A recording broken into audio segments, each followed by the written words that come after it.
Hey mga bros, tandaan nyo ba? Ito pong pick ng Converge Fiber Xers na ito pong si Benjamin Phillips III. Dahil ito nga pong 6'6 power forward nila ay hindi nga po maglalaro this upcoming Governors Cup 2024 mga kabro. So medyo mabigat yun sa Converge pero okay lang naman.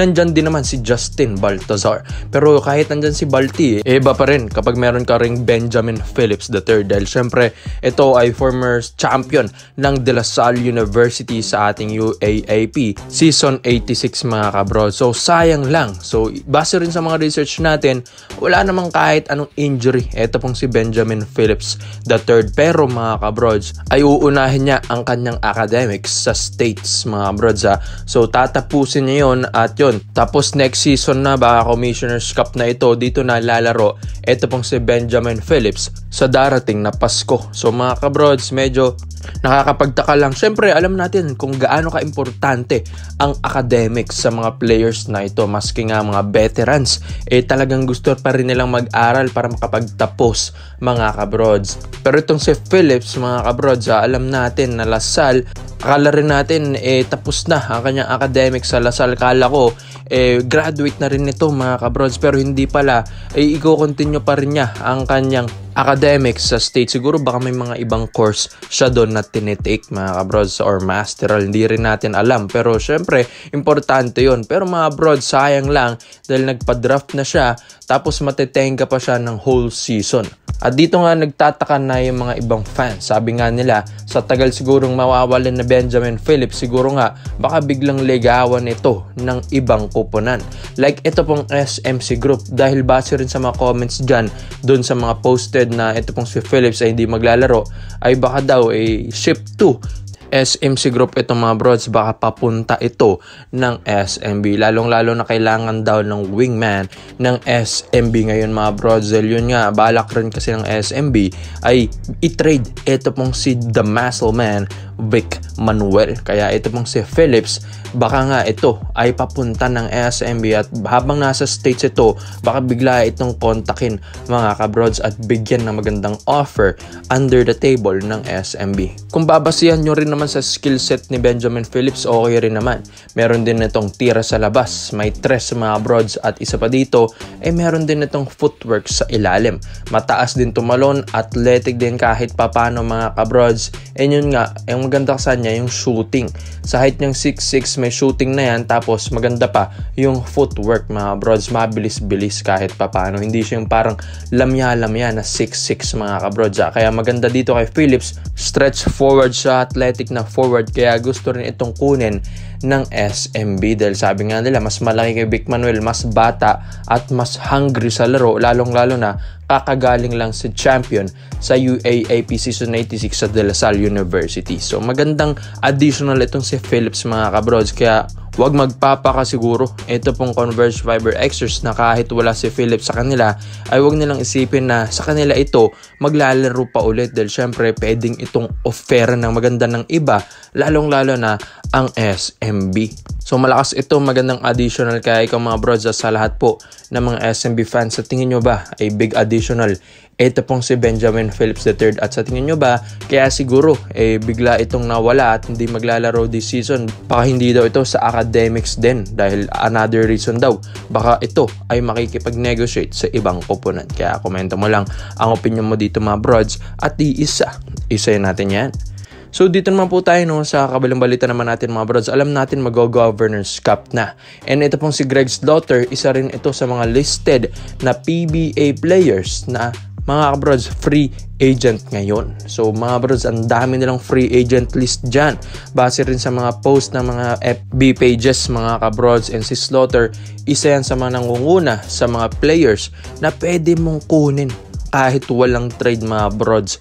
At alam din naman natin na naglalaro si Greg sa Manila Stars. Pero mga brods, after ng contract na dyan, ay wala nang magiging offer sa kanya.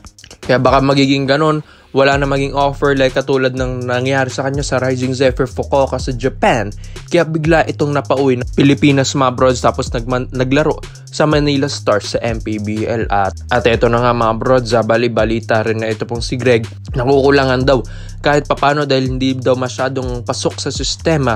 Ito pong si Greg sa Manila Stars dahil ang kanilang playstyle and mabilis mga brods, pero si Greg ay medyo napapabagal niya ito pong playstyle ng Manila Stars. Kaya mga brods, kapag ito ay hindi na na-offeran dyan, ay pwede itong bumalik sa PBA.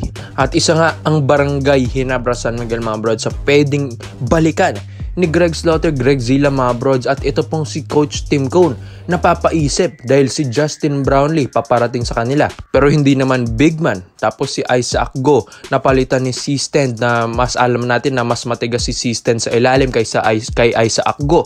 Tapos si Japet medyo may edad na rin mga brods kahit naglaro yan sa Olympics. Kaya after nun, wala na mga brods, wala na masyadong reliable na bigs.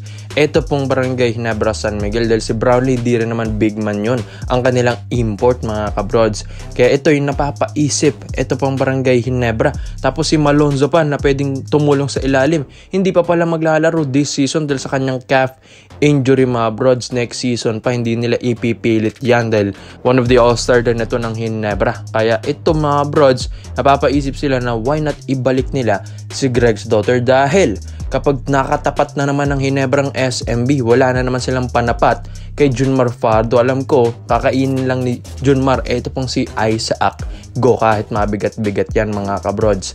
And si Sistan nga nakakain si Isaac Go pa kaya kailangan ng Ginebra na mas mabigat at mas malaki kay Greg Zilla this Governors Cup mga brods. And yun nga, ilang tulog na lang dahil August na, kailangan din maganda ng Ginebra dito. Kaya itong si Greg Zilla mga kabrods, pwede nila itong kunin dahil syempre panapat kay Junmar. And yun nga, mahihirapan si Junmar Fajardo dito mga brods dahil di hamak na mas malaki si Greg at mas mabigat kay The Kraken Junmar Fajardo. Kahit alam natin na mabagal ito pong si Greg Slaughter, kahit sa depensa lang asahan mo ito mga brods, kahit mailang lang si Junmar Fajardo, mataasan mo lang ito ng kamay, alam ko mahihirapan na rin ito. Kaya ito ay malaki ang presensya talaga ng 7-footer sa ilalim mga brods. Kaya maiilang ang offensive players sa'yo. Kaya mga brods, napapaisip na rin si Coach Tim Cone. At isa pa dito, si Greg ay galing na rin ng Ginebra. Mga brods, alam na rin niya yung sistema dyan ni Coach Tim. Ilang kampyonato na rin ang naibigay at naiambag ni Greg Slaughter sa Ginebra. Syempre, chemistry pa lang, mayroon na. Kaya mga brods, tapos ito pong si Boss Al. Alam natin na nakaalitan dyan ni Greg Slaughter. Siguro nga nakakalipas na yun mga brods. Tapos na yun business is business na ngayon. Kung gusto mo ng win-win situation sa iyong business, syempre kahit may alitan pa kayo, basta magbe-benefit sa iyong kuponan, syempre mga bros, papayag at papayag pa rin yan. And yun nga, si Scottie Thompson na talagang matagal na naging partner ni Greg as a point guard, maglalaro na rin mga bros at gumagaling na rin yung back injury ni Scottie. Kaya ikaw mga brods, sa Greg Slaughter to Ginebra at babalik mga brods, sa tingin nyo ay pwede pa ba? At makakatulong pa ba doon si Greg Zilla? Komento mo lang opinion mo dito mga brods. At isa natin yan. Salamat po sa panonood mga brods. This is our rated highlights yun lang. I'm out.